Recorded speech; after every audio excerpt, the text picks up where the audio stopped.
৩ বছর আগে আমি কাজ করার সময় হঠাৎ করে দেখি আমার ব্যাক পেন, পিঠে ব্যথা করতেছে বা পায়ের দিকে ব্যথা করতেছে।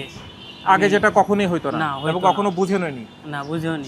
আমাদের পাশের এলাকাতে ডাক্তার দেখাই, ওখানে এক ডাক্তারে বলে আমার এভিএন এর সমস্যা, ওখানে অপারেশন করতে হবে। জানি যে একটা সময় আপনার সিঁড়ি দিয়ে ওঠানামা করতে অনেক কষ্ট হতো। জি। আমরা একটু সেটাও দেখবো সিঁড়ি দিয়ে কিভাবে ওঠানামা করেন, চলেন। ওঠানামা করছেন, এটা কতটা কঠিন ছিল আপনার কাছে? একটু কঠিনই ছিল আমার, ওঠা চলা করতে ব্যথা করতো, এখন আর আগের মতো ব্যথা করে না।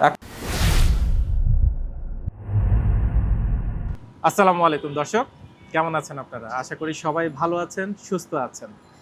আজকে আমার সাথে আমাদের একজন ভাই এখানে উপস্থিত আছেন।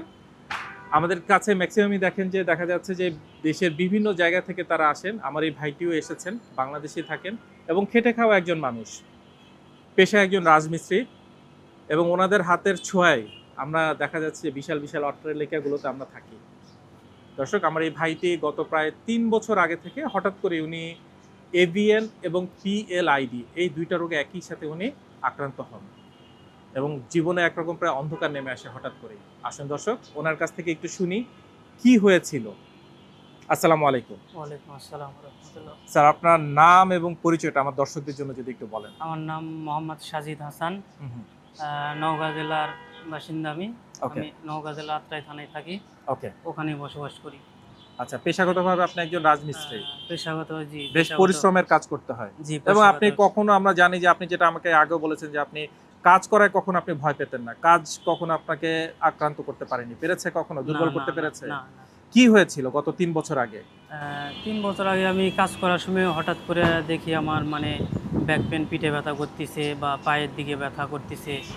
আগে যেটা কখনোই হইতো না না হইতো এবং না। কখনো বুঝেনওনি। না বুঝিওনি। এবং বড় কোনো দুর্ঘটনা আপনার মনে পড়ে না না। যে এত বড় একটা দুর্ঘটনা ঘটেছে তারপর থেকে এই সমস্যা, সেটাও কখনো মনে না, নাই? এটাও মনে নাই। আমার কখনো মনে হয় না যে আমি আঘাত পাইছি বা পড়ে গেছি বা কোনো ধরনের দুর্ঘটনা, এরকমটা মনে হয় না। ওকে। তারপরে আমি আশেপাশের ফার্মেসি বা ইয়াতে থেকে ওষুধপত্র কিনে খাই, ব্যথা কমে, আবার সঠিক হয় না। ওকে। কিছুদিন পরে বা কিছুক্ষণ পরে আবার ব্যথা হয়। পরবর্তীতে আমি আমাদের পাশের এলাকাতে ডাক্তার দেখাই, ওখানে এক ডাক্তারে বলে আমার এভিএন এর সমস্যা, ওখানে অপারেশন করতে হবে। তো আমি মোটামুটি একটু ভেঙে পড়ছিলাম। পরে আমি আমি ছেলে বয়স, আমি এখনই অপারেশন করব। পরে আমি মোবাইল দেখতেছিলাম। মোবাইল দেখতে দেখতে হঠাৎ করে স্যারের ছবিটা আমার কাছে ভেসে উঠল। পরে আমি স্যারের পেজে ঢুকে অনেকগুলো ভিডিও দেখলাম, দেখলাম। এবং স্যারকে নিয়ে আপনার মতো এরকম মোটামুটি আরো রিসার্চ করলাম অনেককে আর কি। দেখলেন? জি, স্যারকে নিয়ে আমি মোটামুটি রিসার্চ করলাম। করার পরে আমি স্যারের অ্যাপয়েন্টমেন্ট নিয়ে পরে এখানে আসি, এখন থেকে 1 বা 1.5 মাস আগে। আসে স্যারের এখান থেকে কিছু মেডিসিন খাই, তারপরে স্যার আমাকে ভর্তির পরামর্শ দেয়। ভর্তি হওয়ার পরে আলহামদুলিল্লাহ এখন আমি মোটামুটি সুস্থ। স্যার কতদিনের কথা বলেছিলেন আপনাকে? স্যার আমাকে নির্দিষ্ট বলে নাই, স্যার বলছে আপনি ভর্তি হন, তাড়াতাড়ি সুস্থ হয়ে যাবে। আজকে কততম দিন আপনার? আমার আজকে 8ম দিন। 8তম দিন। জি। সেই প্রথম দিনের আপনি আর জি। আজকে 8 দিন পরের আপনি, কতটুকু পার্থক্য মনে হয়? মোটামুটি এক্সচেঞ্জ আর কি। আকাশ পাতাল পার্থক্য কিন্তু। হ্যাঁ, প্রায়।